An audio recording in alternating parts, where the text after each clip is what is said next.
اور حضور پاک صلی اللہ علیہ وسلم نے جو جو نقشہ کھینچا ہے، قربان جائیں آپ کبھی بیٹھ کر اگر اس کی تفسیر پڑھیں، قرآن کی یہ جو ضربت علیہم الذلہ جو یہودیوں کے حوالے سے ذکر کیا گیا ہے، کبھی اس کے سیاق و سباق کو پڑھیں، اس کے اگلے اور پچھلے کانٹیکسٹ کو ہم پڑھیں، تو سارا کا سارا نقشہ ہمارے سامنے آ جاتا ہے کہ یہ آئندہ کیا ہونا ہے۔ اور حضور پاک صلی اللہ علیہ وسلم نے جس طرح نقشہ کھینچ کے بتایا ہے، بندہ حیران رہ جاتا ہے۔ آپ صلی اللہ علیہ وسلم نے اس جنگ کے بارے میں جو بتایا، الملحمۃ العظمیٰ، جس کو شاید آپ ورلڈ وار 3 بھی کہہ دیں، آپ صلی اللہ علیہ وسلم فرماتے ہیں کہ مسلمانوں کے مقابلے میں جو فوجیں ہوں گی ان کے 80 جھنڈے ہوں گے۔ کتنے؟ 80 جھنڈے، اور ایک جھنڈے کے نیچے 12,000 فوج ہوگی۔ اور چنانچہ اگر آج اس کا پورا حساب لگایا جائے نا، جو اس خطہ شام کی طرف جو ملک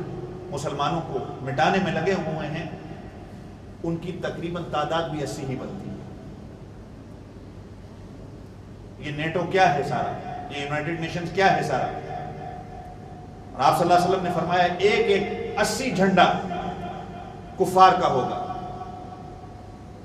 اور ایک جھنڈے کے نیچے 9,000 کی فوج ہوگی۔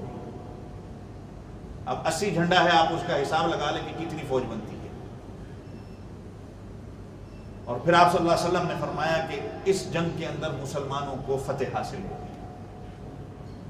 یہ تو ابھی خیر یہ ہے، اس کے بعد قسطنطنیہ کے بارے میں حضور پاک صلی اللہ علیہ وسلم نے فرمایا کیا کیا ہوگا۔ دجال کا ظہور ہے، اس کے بعد یاجوج ماجوج ہیں،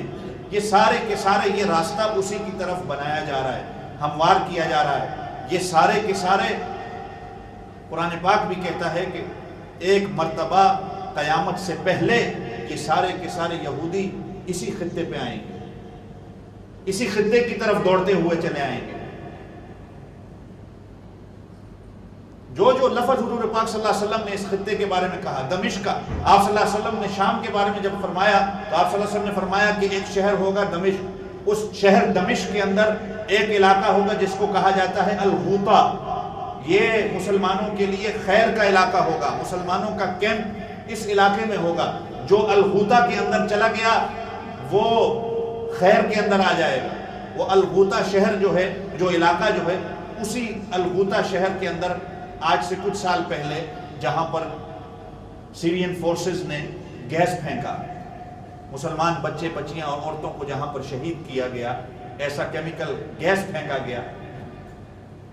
جس سے معلوم ہوتا ہے کہ وہ سارے، اور آپ صلی اللہ علیہ وسلم نے یہ بھی فرمایا کہ قیامت سے پہلے پہلے جو حکومت ہوگی شام کی، وہ منافقین کی حکومت ہوگی، وہ کافروں کی حکومت ہوگی، جن کا مقابلہ امام مہدی رضی اللہ عنہ سے ہوگا، جو حضرت امام مہدی رضی اللہ عنہ کو مکے میں روکنے کے لیے خطہ شام سے اپنی فوج کو بھیجیں گے کہ حضرت امام مہدی رضی اللہ عنہ کا راستہ روکا جائے۔ چنانچہ آج جو شام کی حکومت ہمیں ملتی ہے، اس خطے کی حکومت جو ہمیں ملتی ہے، بشار الاسد جیسے منافق اور کافر کا جو نام آتا ہے، وہ یہی ہوں گے، ان کی حکومت قیامت تک باقی رہے گی، اور یہی لوگ ہوں گے جو جو